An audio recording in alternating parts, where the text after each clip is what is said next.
This is Dante Basco, the voice of Prince Zuko, the Prince of the Fire Nation, and you're watching Day Zero TV. Honor. The co-star and the producer, Dante Basco. How you guys doing? Thank you so much for waiting. We had a long line downstairs, but we got through everybody. That's kind of cool. You know, I'm proud of that. Fans are important. Yeah. Questions? Do you need this? It's a small room. I got a big voice. Yeah. Yes. So was Hook the film that started you out? Hook was definitely, was the thing where I'm always credited by being founded by Steven Spielberg, and I was 15, and definitely when you do a film of that nature, one of the big A-list, big-budget films, like the biggest film in town at the time, it definitely jumps off your career and really sets you up for the future, which is great. But in all honesty, in all reality, I started acting when I was 10. I came to LA from San Francisco when I was 10, and I was a working actor for those first 5 years of my life in films like Perfect Weapon and doing a lot of stuff on television. So it wasn't my first film, but it was my first really big kind of like introduction to Hollywood. Yes, I want to talk to you, ask you about the movie, the debut. Yes. Yeah. Oh, you beat me to it. Sure. Yeah. All right. I want to ask that now. Okay. Even though it came out a long time ago, it is still shown in a lot of places, mostly in universities, as part of the Asian American culture study. Yes. And knowing that, how do you feel about your accomplishment, rather, or your involvement in debut? I'm so proud of that film. At that time, I was probably 20, I don't know. It was like I was an adult in that film. Like I said, I've been acting since I was 10, and I'm Filipino American, and that was the first time actually I've ever got to play Filipino in a film, and it was a thing that I'm very proud of for myself and also for the community about doing that film. Now that I have my partners in my own production company, we are looking forward to doing a sequel in the future to that, because we need to keep, we need to continue the evolution of that story, but also just Asian American cinema and telling our stories. Yeah, and I also want you to know that the debut was part of the mandated curriculum at the Cal State Fullerton, where I was studying. That was part of my So class. you could study me. I mean, I didn't go to college, so it's good to know that some stuff I've done is in college. Yes. On that movie, what was it like working with Eddie Garcia? Because he's huge in the Philippines. And Eddie Garcia is great. The irony is Eddie Garcia was his first time in America. really? Yeah, that was the first time in America doing that film, and it kind of blew all of our minds. Like, you've never been to America? Like, you've never... And of course, the first time acting in America, and so working with a star of that stature in our home country was great. It just seemed like that was a perfect storm of what we were doing, Filipino American culture going on, and also the stars of the Filipino culture coming together for this this story. Which I think there's more of the story to tell. Yes. Well, I noticed that in the video game industry, it's also becoming as bigger as either as animation or film in itself. Will you take an interest in doing voice acting for video games? Or Yeah, I have done a few video games, some MMORPGs. I'm not a big gamer, but I'm learning as I go along. And there is an involvement that I have a video game coming up. So I can't really talk about it right now, but there's things coming on. There's things going on within the video game world that I'm involved in. Yes. What was it like working with Robin Williams, and can you recall any memorable moments from the Hook set? Yes, Robin is amazing. He's, was definitely a mentor type in my life at that time, and just looked up to him. He's the kind of actor, he's obviously one of the greatest improv actors of all time. His energy, he kept the morale of the set going for the 8-month shoot. But, on the one-on-one time when we would just hang out in the trailers talking and just going over lines and whatnot, he's very soft-spoken and very, introspective. And one of my favorite films that I told him on the first day of meeting him is Dead Poets Society, in which one of the things that had made me become a poet at a young age. And he loved that, and so we would talk about a lot of poets, and he'd expose me to so many great poets. We talked about, of course, all the older great poets, or even like the ones like Bukowski and of course the Transcendentalist poets. And on our last day of filming, he gave me a leather-bound book of Leaves of Grass, Walt Whitman, and signed it to me. It's like one of those kind of special things, like we, beyond Hook and whatnot, just that we shared poetry together. you're a child actor at the time, so I'm kind of curious with me taking film production and production management. But what was it? I know their laws are a lot stricter with child actors. Yeah. Well, there's unions. Our union kind of makes sure that the child labor laws are being adhered to, which is you have a shorter workday. Depending on your age, you can work a certain amount of hours, and you also have a certain amount of school you And have you to have do. to have a teacher on And a teacher on site set. too. And and I came up during the 80s and 90s, so most of the time all those rules were adhered to. But sometimes you get in certain sets, and we're all being paid to do the work, and we're all seen as adult actors to a certain degree. And I mean, a lot of times things happen where you're like, look, we just gotta get this movie done, and we all kind of pitch in, even the kids too, to get the project done. So, what was it like transitioning from being actor to producer as well? I'm still transitioning. It's still Okay, it's hard. The thing about it is, it's not hard. It comes to a point where my life where, I've been a part of so many great stories and been characters in so many other people's stories that there became a time in my life where I also want to be the part of myself or part of the team that gets to tell some stories, whether it be from the Asian American perspective or just a story in general. It's pretty a fluid transition as far as I've always been a writer, so moving into writing is great. Hang Loose, our first film, I co-wrote the film with KevJumba and Benjamin Arthur, another one of our writers. So that's great, and then also being a part of a creative team as a producer to just help bring not only this film but also with the whole company Kinetic Films, where I really wanted to put together a company that will cater to an underrepresented community in the mainstream, which is the Asian American Pacific Islander community. And we have all these great films that come from overseas, whether it be Crouching Tiger, Hidden Dragon, or all the films from Korea, the horror films from Japan, and they're great, but they don't necessarily tell or help the story of the Asian Americans that were born and raised here. And we're like, as great as those films are and as critical acclaim as that is, it doesn't really impact the pop culture in America from our perspective. And so my point of view was, let's create a company where we can tell these stories. I have a lot of friends that are like myself, working actors, and have a certain amount of celebrity status within the mainstream media that don't get to play the roles they want to play, and I'm interested in creating those scripts or getting those scripts and letting them play those roles, and not just be the villain or not just be the best friend, but also be the romantic lead in the film. And then at the same token, reaching out to our new the new generation, the KevJumbas, Ryan Higas, all these big YouTube kids that are generating so much stuff online, and helping to cultivate them helping to cultivate the next generation. AJ Raphael going, this is how we make movies. These are scripts. Let's just create product. Let's work with. Let's put me with KevJumba. Let's do a film together. And there's so much that we can learn from your generation, and there's so much our generation that your generation can learn from our generation. So it's just one of these things. If we can really make this happen, really find a self-sustainable model with Kinetic Films and be a part of the whole Asian American movement, which is happening right now. Yes, question?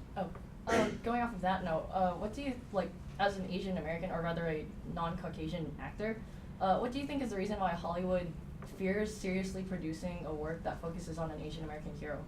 The thing about it is, for a lot of years we get a lot of conversations about it, and it's racism or it's this or that, and I don't really think it's that per se. What Hollywood is, quote unquote Hollywood, is it's a business, and so like any business, they're just going where the numbers are at. And because Asian America hasn't proven itself as a monetary, quantifiable product to sell to, they're not going to put big money behind it. That also leads our company to going, if we can show them for greater or lesser what the Asian American market does, then it becomes more of a market where they will cater to it more. At this point, Asian Americans, I was in a PR meeting a few years back for a film, and we were talking about promoting to the Asian American audience to a PR company, and they go, this is maybe 6-7 years back, and they go, well, we don't promote to the Asian American audience. And you're like, what? This is an Asian American film. And they said, well, this is the deal. Asian America is, is quote unquote the model minority. They live in the neighborhoods they want to live in. As a broad stroke, they drive the cars they want to drive. Their kids go to the schools they want to go to. Whatever we sell to quote unquote white America, Caucasian America, mainstream America, Asian America is buying it. We already have Asian America. Why would we spend $1 extra when we're already getting their money? Which is, as a business standpoint, as a businessman, you go, well, I totally agree. Why would I spend an extra $1 for something that I'm already getting? So it doesn't behoove them to create that. It behooves our own community to create this for ourselves, and to we're a part of the American story. We're a part of this fabric of what America is, and it's on us to cultivate our own voice within what's going on. And it's not an anti what's going on in the mainstream. It's an inclusion of these are also stories. These are also characters that we can play, and it's really on us to do it for us. It's, you know, I think part of the mindset of a lot of us coming up when the debut was made, when a lot of films came out that year. I mean, Better Luck Tomorrow, Debut, Flip Side. A lot of Asian American films came out, and I think as a group of filmmakers at that time, we thought, oh, we're gonna get co-opted by Hollywood. Hollywood's gonna say how cool it is to be Asian American, and then they're just gonna start making Asian American films. That didn't happen. And so that's not what's gonna happen. What's gonna happen is it's us making films for us, by us to a certain degree, and if the numbers show, and if it's not, you know, it'll spread. It's like African American filmmakers, it's like Latino filmmaking. It's you do some stuff and you make it for the community, and if you do 4 or 5 films a year, you know, if we did a film a year since debut was over a decade ago, we'd have 10 films. We wouldn't be the only production company doing it. 2 or 3 films, you have a half dozen films more, and out of those, 1 or 2 of those are going to be really, really good and maybe cross over. And beyond that, you'd also be able to have something for the Asian American audience to watch on a semi-regular basis. And that, I think that's part of why all these Asian American stars have blown up online, because that's where they, you know, the kids of this generation can see their likeness. Questions? I know it's getting all political and deep. Yes, Little Bo Peep. I'm gonna ask something crazy then. What was your reaction in the Homestead panel where that moment between Hussey and Rufio? That was crazy. That was crazy. You know, it just kind of, it was just, the whole Homestuck world is already just this crazy wild world. My whole adventure within this Homestuck fandom and starting to read it just as a fan myself and getting into it, it's been a crazy adventure. And then sharing it with tens of thousands of people online, live blogging as I go about it. Like I said on the panel, it's a very unique experience. And so I actually, by the time I got to that part in the piece, I totally forgot that I was in the story. You know, you're like, why am I reading this? It's just a crazy story. And then you pop up, and then, you know, then I'm kissing Andrew Hussey, and it's like, what is going on? And again, there's a lot of things in the story that I don't quite get, but I get in some kind of strange level. I'm sure I'll sit down one day with Andrew, and we can talk it out, and he'll explain to me. And I wonder how much he totally understands. He says in interviews like, yeah, some of the stuff I wrote earlier doesn't pertain to stuff I'm writing now. So it's just fun. It's just a great story. It's a great adventure. Thank you. Now, I'm sure this is gonna ask so many times, but whatever, I'll bite the bullet. Regarding Avatar: The Last Airbender in the series, I mean, you were Zuko, obviously, Yeah. iconic character, and then now Legends of Korra, you came back as General Iroh for a Yes. couple of episodes. How does it feel coming back to the franchise where it really, I guess, made the Dante Basco's voice acting more iconic? Yeah, it's great. You know, I'm always, even before I came back, just you'll always be a part of the Avatar: Last Airbender family. And when we did that show on Nickelodeon, the biggest thing Nickelodeon ever done was still SpongeBob, and that was Nickelodeon. And so when they did Avatar, even when we were doing for the first season, we were like, this is so not Nickelodeon. Like, what are we doing? And you know, to be a part of something that really impacted the industry, impacted a big company like Nickelodeon, which in turn impacted like Disney. I mean, it sent a ripple throughout the animation world, especially on the American side. It's one of those things that no one even figured it would last even more than a season. You're like reading the script, like Nickelodeon, this is never gonna sell on Nickelodeon. This is crazy. And it became this phenomenon, like a full-out phenomenon. So being able to come back and just rejoin the family, Mike and Brian, and Andrew Romano, who directs them, and just being in the booth that we did all those first episodes, and it's just amazing. And to reprise a character where I get to play my grandson, the whole thing is amazing. And you know, me and Mako would do a lot of our stuff together, and Mako passed away during the last season of Avatar. So, you know, and Mako has played and Mako's the Asian American iconic actor from the 70s and 60s, 70s, 80s, 90s to now. I mostly know him from the Conan series. And Conan series, and within the Asian American scene, he created East West Players, and he was nominated for an Oscar for Sand Pebbles, and just, you know, he's a part of the quote unquote great Asian American actors, and he helped create that. And so he passed away while we were filming, we were taping Avatar, and you know, he's played my uncle or my father several times in my career, and it's one of those, and we would talk about how special Avatar has become, and these relationships that me and him had in the project, and how beautiful, and for what it is for Hollywood, for Asian Americans. We had all these conversations before it passed, and you know, and then it made me really realize also, like, I'm part of that lineage of that Asian American actors, and you know, as up till then, I never really thought of myself in that way. You're just another actor pushing your rock up the hill in Hollywood.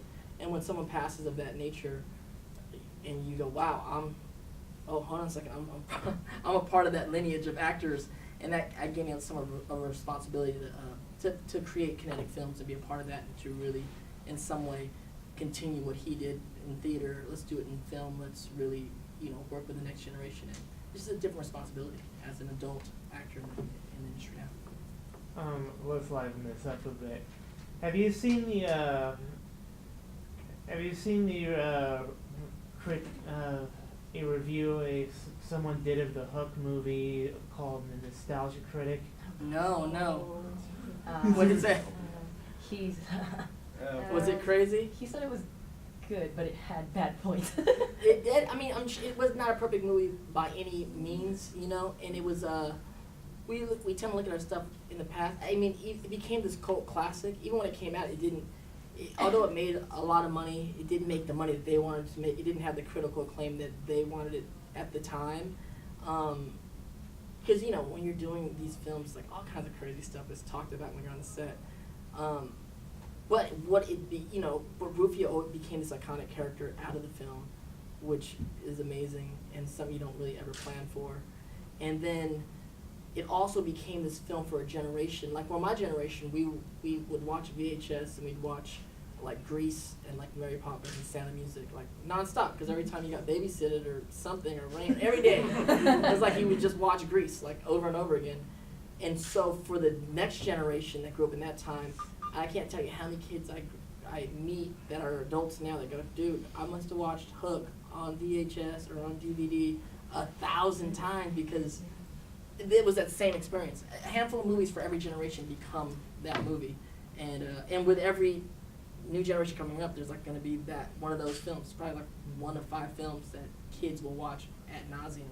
And when you watch something that often, all those moments and characters become, and it transcends the quote unquote quality cinematically of a film, and it's more, it captures that time in your life and those ideas of adventure and pirates, and it's, you know, it's less about the perfect film and more about that meant so much to me at that time in my life.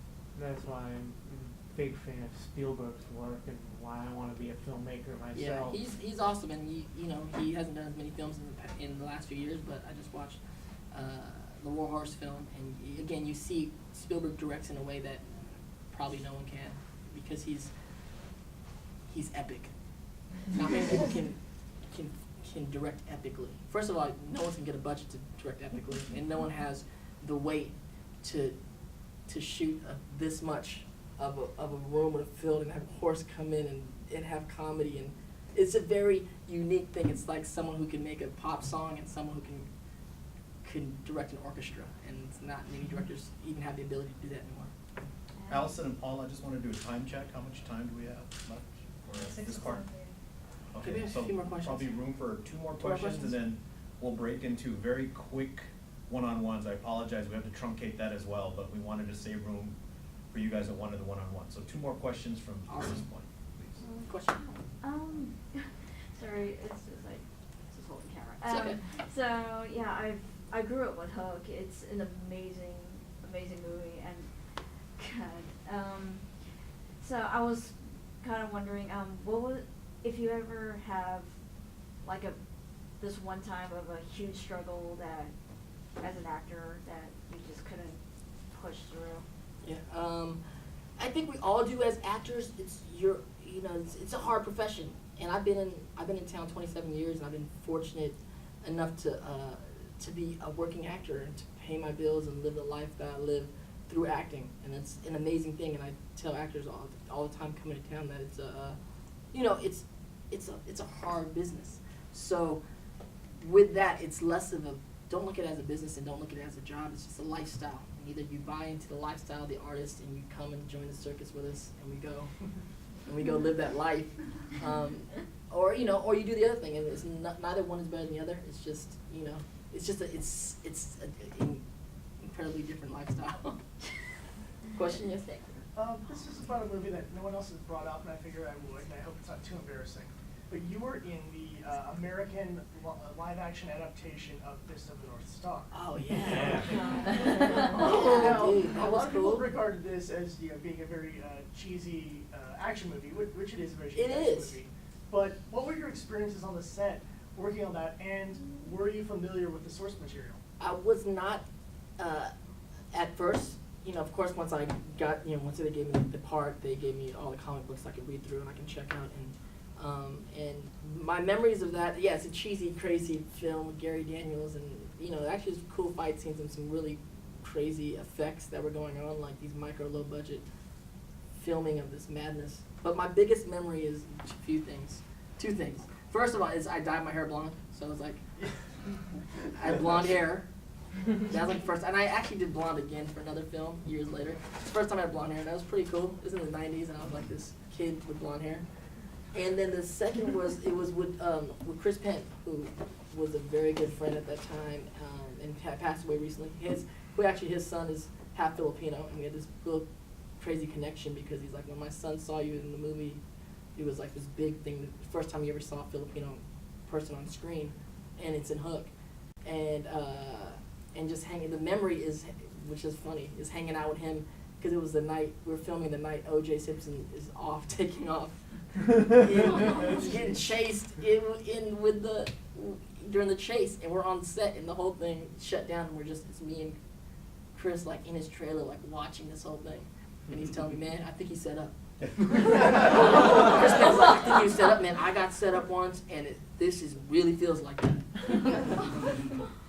Then one last question for this One last portion. question, yes. It's more so like a childhood wish, but like most people here, I grew up watching you play Rufio and Hook, but I also grew up watching Ernie Reyes Jr. as Surf Ninjas. Yes. So I was wondering if you would ever want to do a collaboration with him. Yeah, Ernie is my boy. I love Ernie. He's cool. And Ernie was doing his thing before I got to Hollywood, Yeah. so I met him. Matter of fact, I met him for the first time at the premiere party for Hook. And we're still friends, and he's been in and out of the business, going back to the fighting world and coming back, and he's a father now, so things have changed for him, but I definitely would love to collaborate with him in the future, for sure. Ernie's a really good dude, and as far as a martial artist, he's the truth, for sure. Okay, thank you guys so much for this.